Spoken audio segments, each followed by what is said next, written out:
Good morning, Unity of Brooklyn. Good to be with you. I'm so honored, delighted that Marilyn Jackson has given me this opportunity to be with you. Thank you for this honor. I am just so excited. But let me begin by sharing a little story. Once upon a time, there was a homeless guy in the street, and a woman walking by took compassion on him and gave him a few bucks. He said, boy, thank you so much for your generosity. Really helps a lot. And he went on to add, he said, you know, it hasn't always been like this. It used to be my life was great. And the woman said, well, what do you mean? He says, can you believe it? I used to be a multimillionaire. I used to have bank accounts in many countries, and I had thousands of dollars in each of them. And she said, well, what happened? And he says, well, he kind of sighed, you know, he says, I forgot my mother's maiden name. Any of you who had challenges with your passwords and logins and all that can maybe relate to that. And what we know about this man is obviously he didn't get what he wanted in life, but he did get what he needed. And that's what we're going to consider today. I don't know if you remember the old song by the Rolling Stones. Mick Jagger and Keith Richards wrote a song that says, you don't always get what you want, but you get what you need. Ooh, you don't always get what you want, you get what you need. Excuse me. So what I'd like to do is, independent of what you think of the music of the Rolling Stones, that song title has some wonderful metaphysical truth. And what I'd like to do today is unpack that with you, all right? And what I'm going to do is take the last part of that title first, and then we'll take the first part second, okay? So that second part says, you get what you need. Now, in telling you that joke, I said that the homeless man received what he needed. I wonder if any of you hearing me today reacted a little bit to that. Maybe you said, well, how do you know what he needed? You don't know that guy. How can you know what he needs? Well, there's a basic truth in life. And the truth is that whatever experience we're having is the experience that we need. You see, in Unity, we teach a concept called divine order. And divine order establishes that we live in an orderly universe, not a chaotic or a random universe, but an orderly universe that has purpose and meaning. And the ultimate purpose and meaning for us is the evolution of consciousness. And so we understand that through our consciousness, life will always give us whatever experience is most helpful for the evolution of our consciousness. Let's say that again. Life will always give us the experience that is most helpful for the evolution of our consciousness. And so we learn in Unity that the experience that we're having is the experience that we need in order to evolve spiritually in consciousness. Now that's a little bit of a truth bomb. Go bam for that. The experience we're having, the experience you're having, the experience I'm having, is the experience that I need, that you need, in order for our consciousness to evolve, to grow, to express. You know, in the Catholic faith, during this Lenten season, they always like to review what they call the stations of the cross. These are the different phases of the experience that Jesus has on the way to the crucifixion, right? And just recently, they talked about this one station of the cross where Jesus receives the cross that he is going to carry. He's going to eventually be crucified on. He's asked to carry that, right, to the place of the crucifixion. And we understand, if what I've said so far is true, we have to understand that that cross that Jesus received is an experience that he needed. That crucifixion experience was an experience that he needed in order for the evolution of his consciousness. Well, he actually preached about this beforehand when he says, take up your cross and follow me. Jesus was acknowledging that all of us have challenges in life, that we have difficulties, that we have burdens, that we have things upon us that stress us out. And he said, all of us are going to have these experiences, and what you need to do is follow me. Listen to the teachings that I'm sharing with you and follow me. Now, some people interpret that, well, why would I want to follow Jesus to the crucifixion? That doesn't sound like a lot of fun. But what Jesus meant is follow me all the way through the crucifixion to the resurrection. The resurrection, the greatest demonstration of human consciousness, where Jesus demonstrated to us that even death has no power over us, because life is consciousness, and we are an expression of the consciousness of the universe, of God. And so Jesus was already preparing us to say, you know, the burdens you have, the problems you have, those are situations that you need in order to make your own resurrection demonstration, so that you can show yourself who in truth you are. You know, I was born with a congenital hip defect. My left hip was not formed correctly. And as a child, I wasn't able to walk right. Those of you who see me and know me see that I walked with a limp sometimes. And this was a difficult situation for me, and particularly as a boy, when I had to wear these crazy braces and all these things that they had in those days. And I felt like, felt like a victim. I felt like poor me.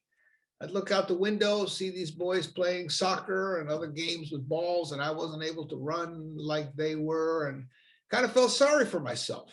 Poor me for this situation.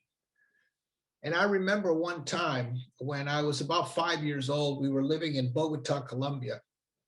And my mother and I were on a bus, a city bus.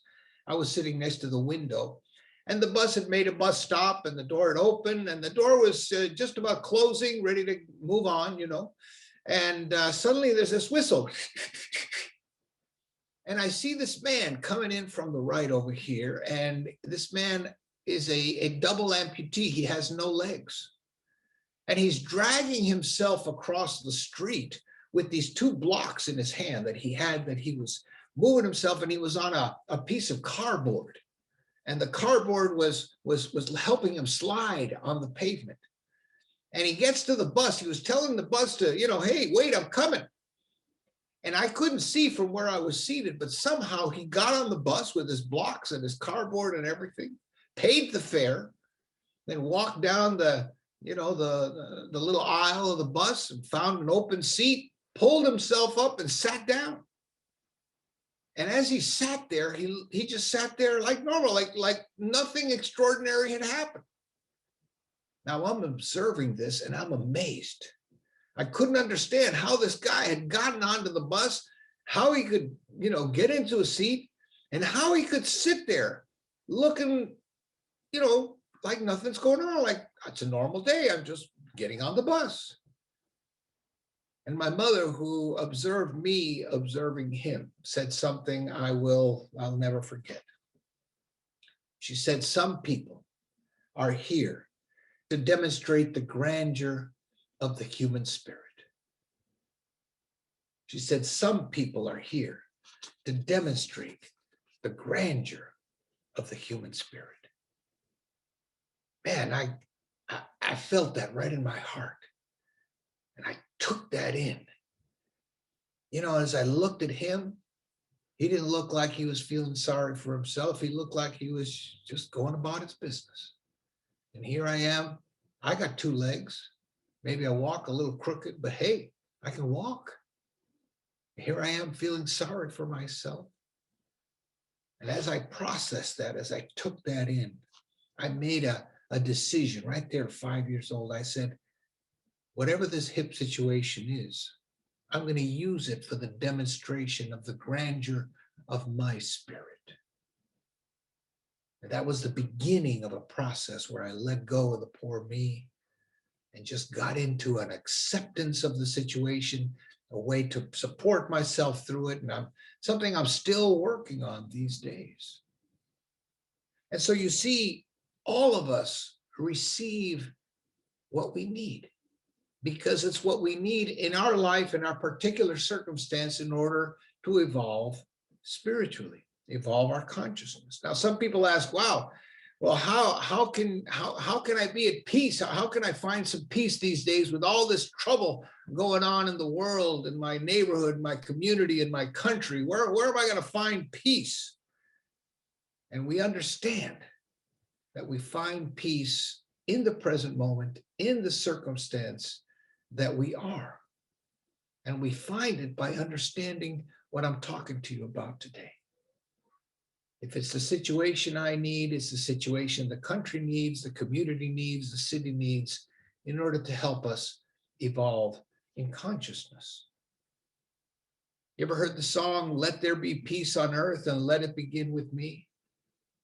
It points right to us, to find peace in the present moment, acceptance of what is, in order to help us move forward. That doesn't mean we're not going to change it, but it comes from a sense of acceptance of where we are, an acknowledgement, a recognition of this is where I am right now. And then we can begin our process of using that experience to help us evolve, to expand our consciousness. That's what it's all about.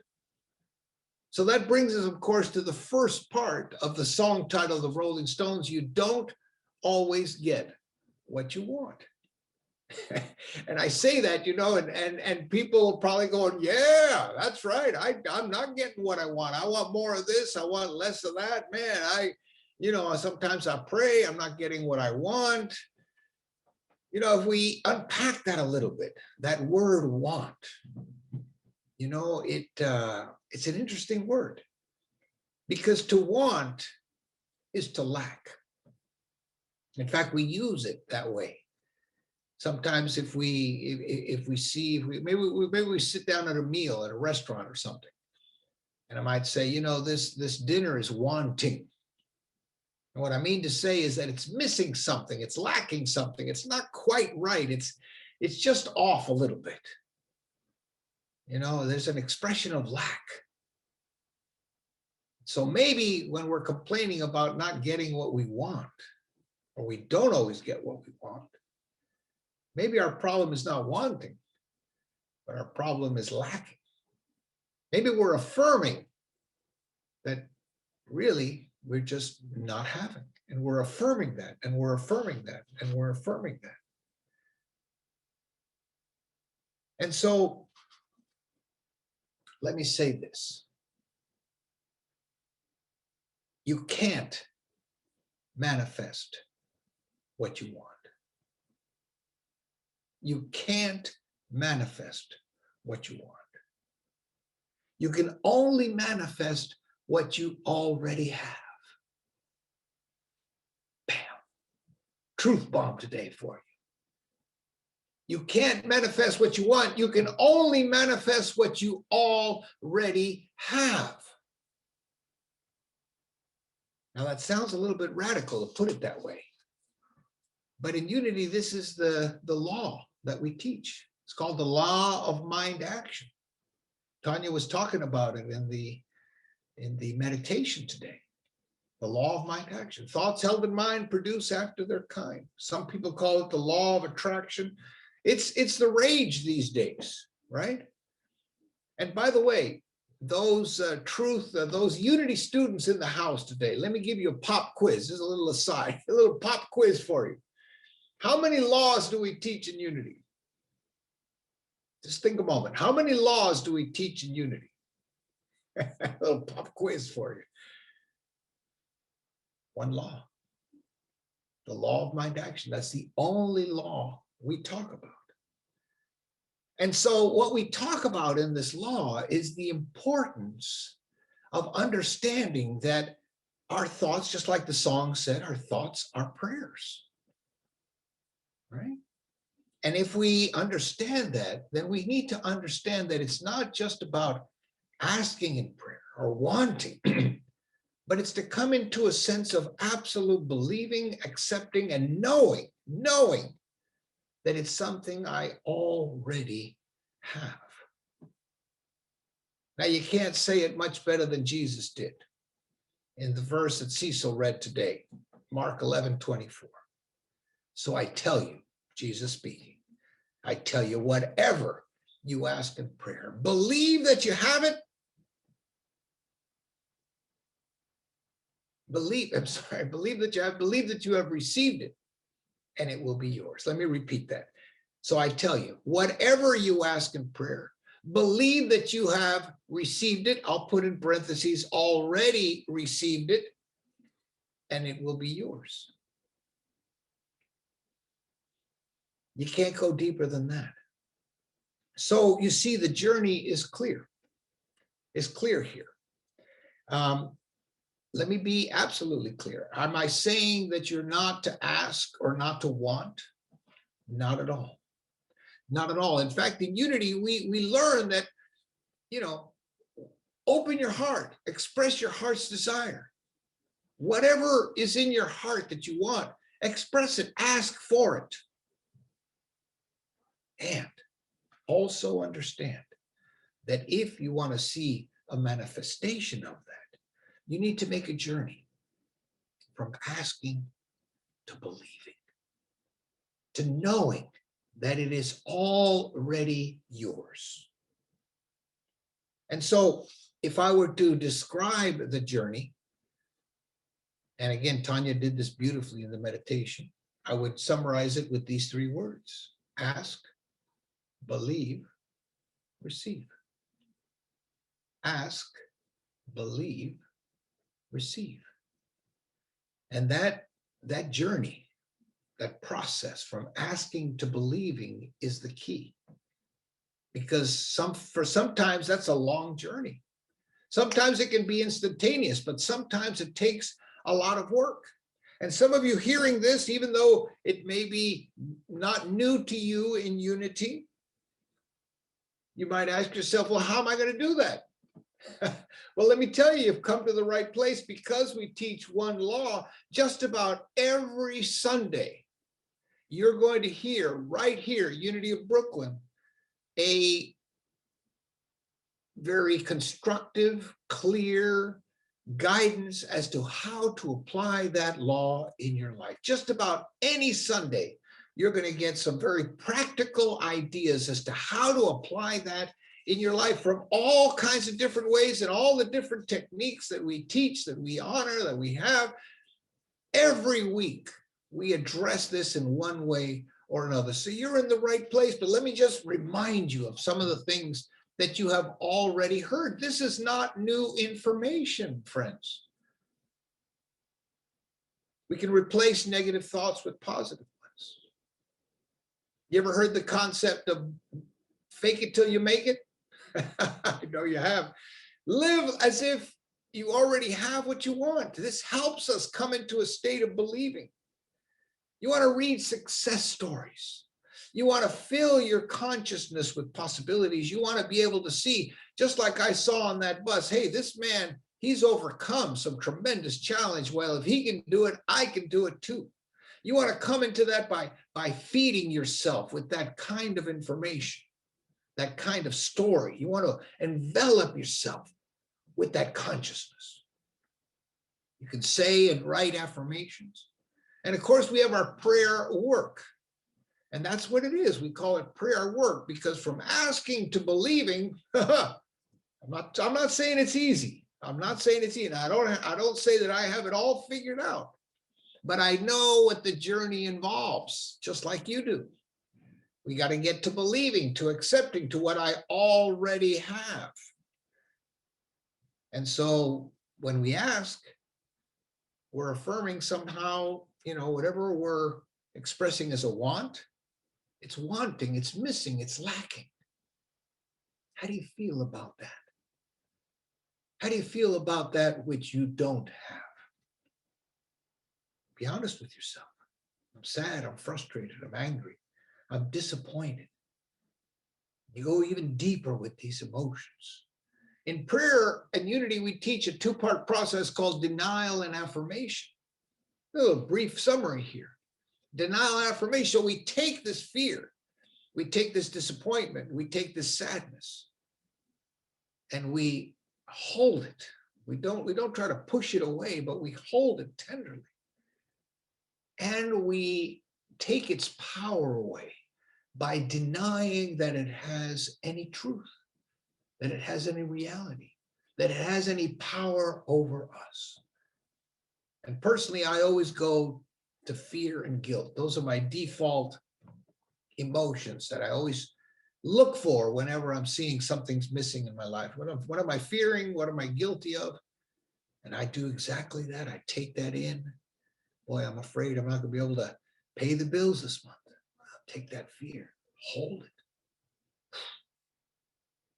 Look at that fear. Fear, you have no power over me. And then come in with your affirmation, because I'm a child of God. I am prosperous.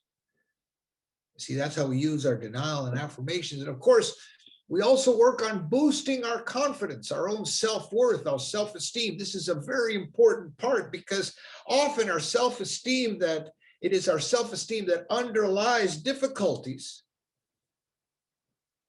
The difficulties we have, and it makes it more difficult for us to believe in what we want to attract, because we have some underlying issues.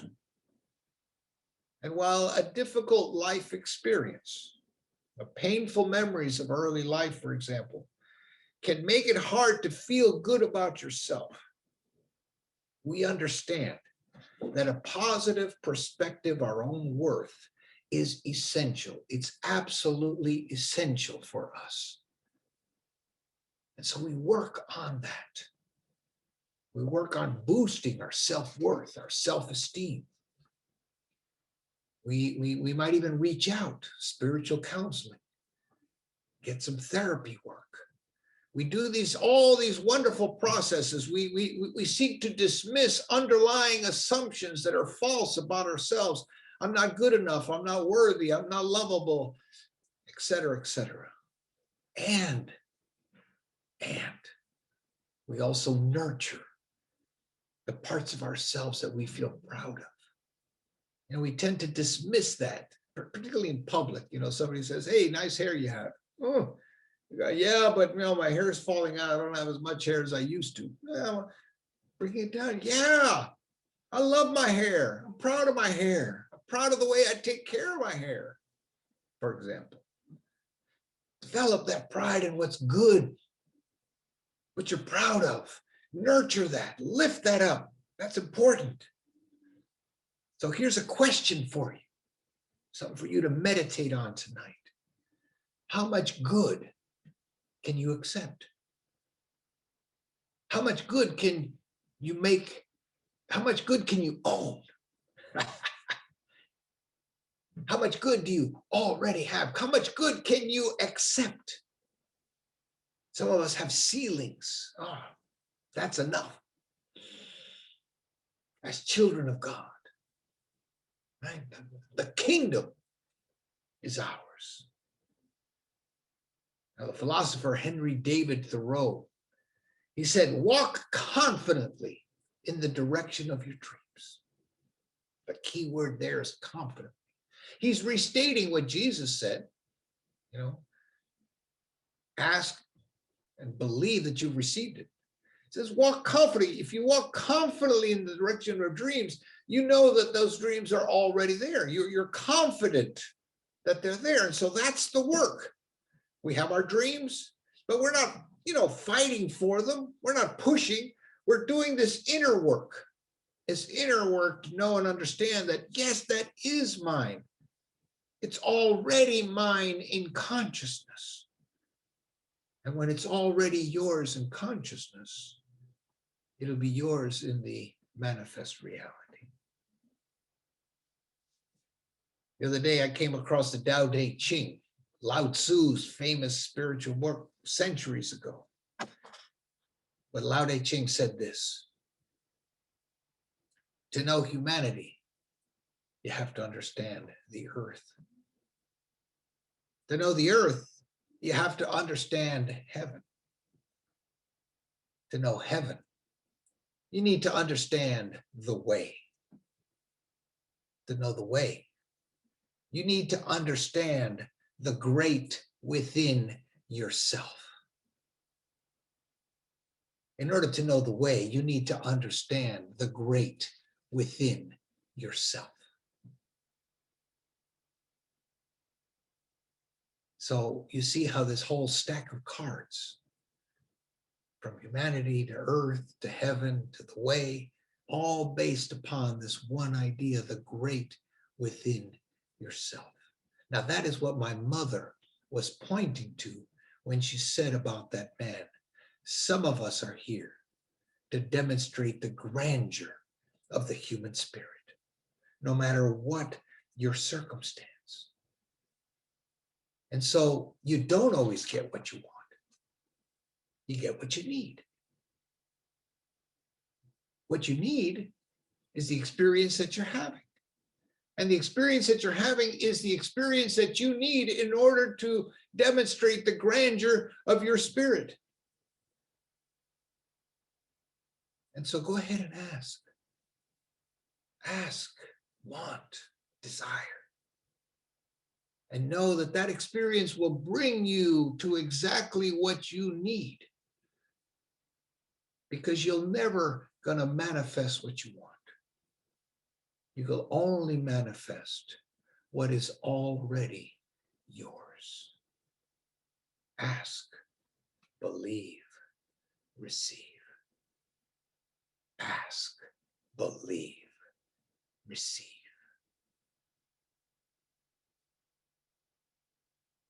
In the name and the nature of that one eternal presence, we pray. Amen. God bless Unity of Brooklyn. I love each and every one of you.